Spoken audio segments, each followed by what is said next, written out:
खबर, श्रीनगर के कई इलाकों में ब्लैकआउट की खबर सामने आई। तस्दीक हमारे नुमाइंदा भी इस वक्त करते हुए नजर आ रहे हैं।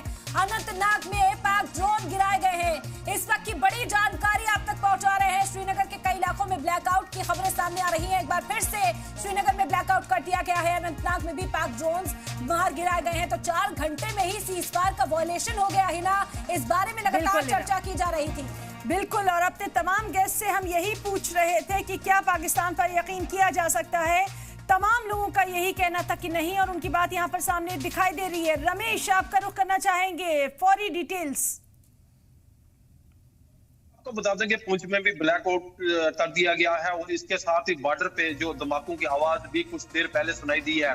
हम अगर बात करें पाकिस्तान की, तो पाकिस्तान कभी भी अपने वादे पर कायम नहीं रहता। तकरीबन 4 से 5 घंटे का ही अभी समय हुआ है और उसने अपना वादा तोड़ा और कई इलाकों में गोलाबारी शुरू कर दी गई है। इससे पहले भी कई बार इस तरीके की DGMO के तहत मीटिंग्स हुई हैं, लेकिन कभी भी पाकिस्तान अपने वादे पर कायम नहीं रहता और आज उसने ये कर दिखाया है कि मैं कभी भी सुधरूंगा नहीं। लगातार पाकिस्तान की नापाक हरकत हमेशा से रहती है। कुछ देर पहले जब ये सुना था, सीमावर्ती लोग काफी खुश हुए थे क्योंकि कई लोग अब इस गोलाबारी के शिकार हो चुके हैं और उनमें काफी खुशी थी कि अब हालात अच्छे होंगे और हम फिर से जो आराम की जिंदगी जी सकेंगे। लेकिन पाकिस्तान ने एक बार फिर युद्ध विराम का उल्लंघन करते हुए कई इलाकों में भारी गोलाबारी की है।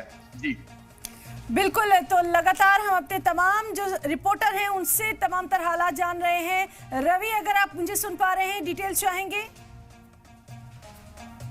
बिल्कुल हिना, आपको बता दूं कि पाकिस्तान की तरफ से लगातार जम्मू संभाग में सीज फायर वायलेशन जो है वो किया जा रहा है और मैं जगहें जो है वो आपको गिनकर सुना सकता हूँ। इस वक्त मैं नाम नहीं बताऊंगा, लेकिन मैं इस वक्त एक अंतर्राष्ट्रीय सीमा पर हूँ। मेरे ठीक पीछे आप देख रहे हैं कि पूरी तरह से ब्लैकआउट जो है वो यहाँ पर किया गया है और यहाँ पर भी आवाज़ जो है वो आप सुन सकते हैं पाकिस्तान की तरफ से किस तरह से गोली की आवाज़ जो है वो आ रही है।